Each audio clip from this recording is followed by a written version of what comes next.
সাহস নগরে বিক্রম নামের একজন মাছুয়ারি থাকত, যাকে রাজ্যের সমস্ত লোক ভালোবাসতো। যদি সাহায্যের কথা আসতো, ও সব সময় সব মানুষকে সাহায্য করার জন্য এগিয়ে থাকতো। আর শুধু তাই নয়, প্রত্যেক দিন ও নিজের বাড়িতে গরিব লোকদের খাবারও খাওয়াতো। এই নিন, আর একটু খেয়ে নিন আপনি। কিন্তু বাবা, তুমি কি খাবে? আপনি আমাকে নিয়ে ভাববেন না একদম। আপনি শুধু ভালো করে খাবারটা খান পেট।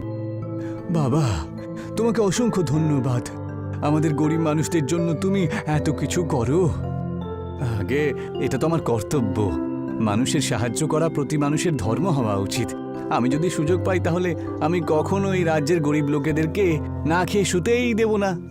আর অন্যদিকে সাহস নগরের রাজা অমর সিং নিজের সেনা অধ্যক্ষ সেনাপতিকে উপহার দিতে ব্যস্ত থাকে। তখন রাজা নিজের মন্ত্রী আর উপদেশকারী ভানুকে বলল, এই রাজ্যে এমন কেউ নেই যে আমার চেয়ে বড় দানবীর।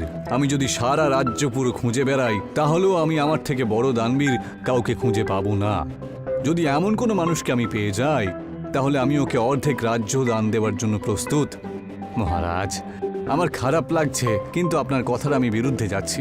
কিন্তু হয়তো আমি এমন একজন মানুষকে চিনি যে আমাদেরই রাজ্যে থাকে, আর তার নাম হলো বিক্রম। যদিও সে পেশায় একজন জেলে, কিন্তু পুরো রাজ্যে ওর নাম আর কাজের নামডাক শোনা যায়। যদি তাই হয় তাহলে ওর সাথে দেখা করা উচিত আমাদের, আর একবার পরীক্ষা করে দেখতে হবে। কি বলো, তুমি আমার সঙ্গে যাবে তো? মহারাজ, আপনার কথা আমি কি করে অস্বীকার করি বলুন তো। কিন্তু মহারাজ, যদি আমরা এইভাবে যাই তাহলে আমাদের ব্যাপারে সব জেনে যাবে ও। সেই জন্য আমরা রূপ বদল করে যাব। রাজা অমর সিং আর ভানু সাধারণ মানুষের পোশাকে বিক্রমের সাথে দেখা করতে এলো। রাজা আর ভানু ওখানে এসে পৌঁছালো আর বিক্রমকে বলল, এই যে বাবা, আমাদেরও একটু সাহায্য করবে তুমি? হ্যাঁ বলুন না, কি সাহায্য লাগবে আপনার? আসলে আমাদের এই নদীর ওপারে যেতে চাই। তুমি কি তোমার নৌকো করে আমাদেরকে নিয়ে যেতে পারবে? এমনিতে এই নৌকোতে এত জায়গা তো নেই, কিন্তু আপনাদেরকে আমি নদীর ওপারে পাঠিয়ে দেবই দেব, চিন্তা করবেন না। তোমাকে অসংখ্য ধন্যবাদ ভাই। বিক্রম রাজা আর ভানুকে দুজনকেই নদীর ওই পারে নিয়ে যেতে থাকলো। আর ভানু বিক্রমকে বলল, ধন্যবাদ ভাই।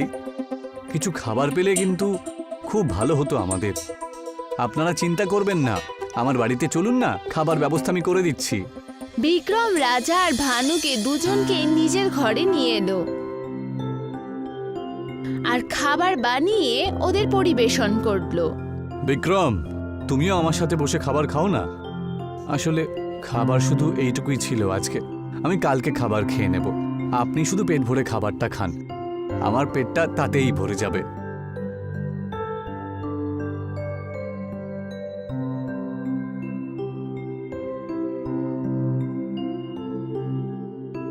তোমার দেওয়া ভোজনের জন্য ধন্যবাদ ভাই। এবার আমাদেরকে উঠতে হবে, ঠিক আছে? এখন আপনারা কোথায় যাবেন? এখন অনেক দেরি হয়ে গেছে তো, আজকের রাতটা এখানেই কাটান। রাজা আর ভানু দুজনেই বিক্রমের ঘরে থেকে যায় আর সকালে বিক্রম ওঠার আগেই রাজ দরবারে পৌঁছে যায় আর নিজেদের আসল রূপে ফেরত আসে। আর রাজা অমর সিং বিক্রমকে দুদিন পরেই নিজের রাজ দরবারে আমন্ত্রিত করলো।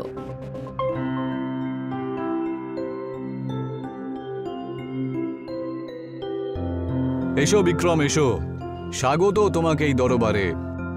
আপনাকে অসংখ্য ধন্যবাদ মহারাজ। আচ্ছা, আপনি কি জানতে পারি আমাকে এখানে কেন ডাকা হয়েছে? আমি আর আমার উপদেশকারী ভানু, আমরা দুজনাই তোমার সাথে সাধারণ মানুষ হিসেবে দেখা করতে গিয়েছিলাম, বুঝেছো? আর তুমি আমাদেরকে অনেক সাহায্য করেছিলে। তোমার ব্যাপারে আমি অনেক কথাই শুনেছিলাম, শুধু তার পরীক্ষা করতে একবার গিয়েছিলাম। যে কথা আমি তোমার ব্যাপারে শুনেছিলাম তুমি সত্যিই সেরকমই বটে। এই নাও কিছু সোনা চাঁদি আর রূপোর একটা ছোট্ট উপহার। মহারাজ, আপনাকে ধন্যবাদ জানাই যে আপনি আমাকে এর যোগ্য বুঝেছেন, কিন্তু এই সোনা চাঁদি নিয়ে আমি কি করব? তাহলে তোমার কি লাগবে? আমি তোমাকে কথা দিচ্ছি, তোমাকে সেই সমস্ত জিনিস আমি দিয়ে দেব যা আমার পক্ষে সম্ভব হবে। অবশ্যই মহারাজ, আমি আপনার কাছ থেকে একটা ছোট্ট জিনিস চাইতে চাই। আপনাকে প্রতিদিন আমার বাড়িতে একটা চালের দানা দ্বিগুণ করে পাঠাতে হবে। যেমন একটা চালের দানা প্রথম দিন, আর দ্বিতীয় দিন দুটো চালের দানা, আর তৃতীয় দিনে 4টে চালের দানা এইভাবে আমার বাড়িতে পাঠিয়ে দেবেন। ব্যাস শুধু এইটুকুই বিক্রম। হ্যাঁ, তুমি যেমন বললে ঠিক তেমনই হবে। ধন্যবাদ মহারাজ। বিক্রম রাজ দরবার থেকে নিজের বাড়ি চলে গেল আর রাজা অমর সিং ভানুকে বলতে লাগলো, বিক্রম সৎ মানুষ ঠিকই, কিন্তু ওর মাথায় বুদ্ধি দেখছি খুবই কম, বুঝেছো? আমি ওর সামনে সোনা চাঁদনি সব রেখে দিলাম, উপহার দিলাম, কিন্তু সেগুলো ছেড়ে দিয়ে ও চালের দানার চুক্তি করলো আমার সাথে। আমিও এটা দেখে অবাক হয়ে গেলাম মহারাজ।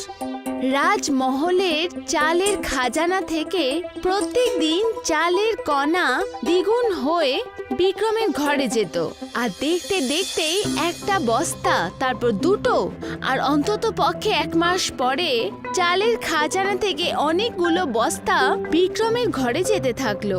আর বিক্রম সমস্ত চালের বস্তা রাজ্যের গরিবদের মধ্যে পরিবেশন করে দেয়, যাতে ভানু রাজাকে বলে, মহারাজ, চালের অনেক বস্তা বিক্রমের বাড়িতে পাঠানো হচ্ছে। আরে কয়েকটা চালের বস্তা দিয়ে আমি গরিব হয়ে যাব নাকি? হ্যাঁ।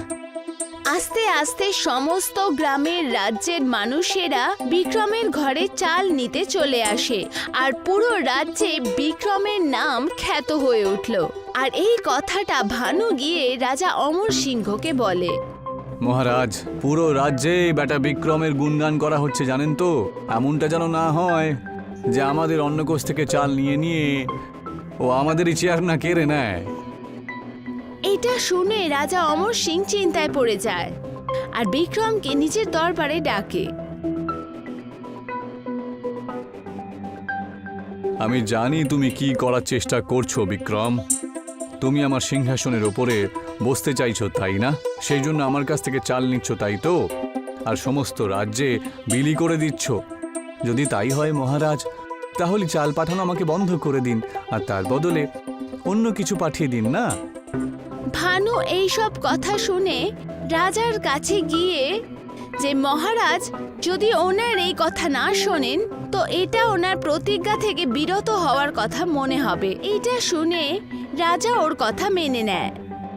ঠিক আছে, বলো চালের বদলে তোমার কি লাগবে, আমি তোমাকে সেটা দেওয়ার জন্য প্রস্তুত। যেইভাবে আপনি আমাকে চাল দিচ্ছিলেন ঠিক সেইভাবেই চালের বদলে আপনি ডাল পাঠিয়ে দেবেন। আর যেইভাবে চাল বিক্রমকে পাঠানো হতো সেইভাবেই ডালও ওর ঘরে যেতে থাকলো। আর 1 মাস পরে বিক্রম রাজ্যের সমস্ত গরিবকে একঠা করে তাদের ডাল বিতরণ করতে শুরু করে দেয়। আর পুরো রাজ্যে এই কথা ছড়িয়ে পড়ে, যাতে আরও একবার রাজা চিন্তায় পড়ে যায়। কিছু না কিছু একটা আমাদেরকে করতেই হবে, না হলে এইভাবে আমাদের নিজেদের খাবার জন্য কিছুই থাকবে না। তখন আমরা কি খাবো? সোনা আর চাঁদি? মহারাজ, আমার কাছে একটা উপায় রয়েছে। যদি আমরা বিক্রমের ওপরে মিথ্যে অপবাদ দিই যে বিক্রম আমাদের চালের ভাণ্ডার থেকে চাল চুরি করে নিয়ে যাচ্ছিল, তাহলে চাল দেওয়া বন্ধ করতে পারি ওকে। সেটা কিভাবে?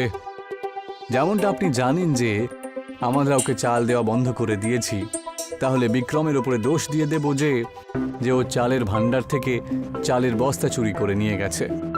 আর অন্য কোনো মানুষকে সাক্ষী হিসেবে রাজিও করিয়ে নেব। তা তুমি ঠিক বলেছ। তারপর ওকে আমি ক্ষমা তো করে দেব, কিন্তু প্রতিদিন যে দান ওর বাড়িতে যায় সেটা বন্ধ করতে পারবো। আর পরের দিন রাজা বিক্রমকে নিজের রাজ দরবারে ডেকে পাঠালেন আর ওকে চালে 3 বস্তা চুরি করার অপবাদ দেয়া হলো। আমাদের চালের ভাণ্ডার থেকে কালকে 3টে চালের বস্তা চুরি হয়ে গেছে, আর আমি জানতে পেরেছি যে সেই চুরি নাকি তুমিই করেছো। মহারাজ, এই চালের বস্তা চুরি করে আমার কি লাভ হবে বলুন তো? আর চালের বস্তা যে আমি চুরি করেছি তার প্রমাণ আপনার কাছে কিছু আছে কি? প্রমাণ আছে। কালকে যখন তুমি চালের ভাণ্ডার থেকে চালের বস্তা চুরি করছিলে না, তখন সেই সময় একজন দর্পণ যে রাজমহলের কাছে দাঁড়িয়ে থাকে সে তোমাকে চাল চুরি করতে দেখেছে। যদি তাই হয় তাহলে সে যে সাক্ষীটা দিয়েছে সেই কথা আমি শুনতে চাই। ভানু দর্পণকে রাজ্য দরবারে ডেকে পাঠালেন আর দর্পণ বিক্রমকে দেখে হতবাক হয়ে যায়। বিক্রম, তুমি? আমি যদি জানতাম তাহলে তোমার বিরুদ্ধে সাক্ষী আমাকে দিতে হবে, তাহলে আমি কখনো এই কথায় রাজি হতাম না। হ্যাঁ, যখন আমার আর পরিবারের কাছে খাবার মতন কিছুই ছিল না, তখন বিক্রম প্রতিদিনের খাবার আর জলের ব্যবস্থা করে দিয়েছিল। কিন্তু তুমি এখানে কি করছো? রাজা মশাইয়ের উপদেশকারী ভানু তোমার বিরুদ্ধে মিথ্যা অপবাদ দেওয়ার কথা বলেছিল, কিন্তু আমি জানতাম না যে ওই মানুষটা আসলে তুমি। বিক্রম, আমায় ক্ষমা করে দাও। এটা শুনে রাজা আর ভানু নিজেদের ভুল মেনে নিল। আমায় ক্ষমা করে দাও বিক্রম। আমি ভাবলাম তুমি আমার সাহায্যে দেওয়া চাল আর ডাল নিয়ে তার ব্যবহার আমার বিরুদ্ধেই তুমি করবে। এর কোনো প্রয়োজন নেই মহারাজ। যদি আমার সিংহাসনের দরকার ছিল আর যদি বড়লোক হতে আমি চাইতাম, তাহলে যখন আপনি আমাকে সোনা এসব উপহার দিচ্ছিলেন, তখন আমি সব সোনা গয়না নিয়ে নিতাম, তাই না? আমি একমাত্র জেলে, তাই না, যে মানুষের সাহায্য করতে চাই। আপনাকে অসংখ্য ধন্যবাদ মহারাজ। আপনি যে চাল আর ডাল আমাকে দিয়েছিলেন না, তার কারণে পুরো নগরে আজকে কেউ আর খালি পেটে শোয় না, জানেন তো? সত্যি, আজ পর্যন্ত তোমার মতন সৎ আর দানবীর জেলে আমি কোথাও দেখিনি। তুমি আমাকে আজকে শেখালে যে দানবীরের হৃদয়ই আসলে তার পরিচয় হয়, যার পরিচয় সে অন্য কারুর বিপদের সময় তাকে সাহায্য করে দেখিয়ে দেয়। রাজা অমর সিং বিক্রমকে মন্ত্রীর পদে বসিয়ে দেয়, আর বিক্রম আগে থেকে চাল আর ডাল নিতে অস্বীকার করে দেয়। আর সাহস নগরে কখনো কোনো জিনিসের কমতি হতো না।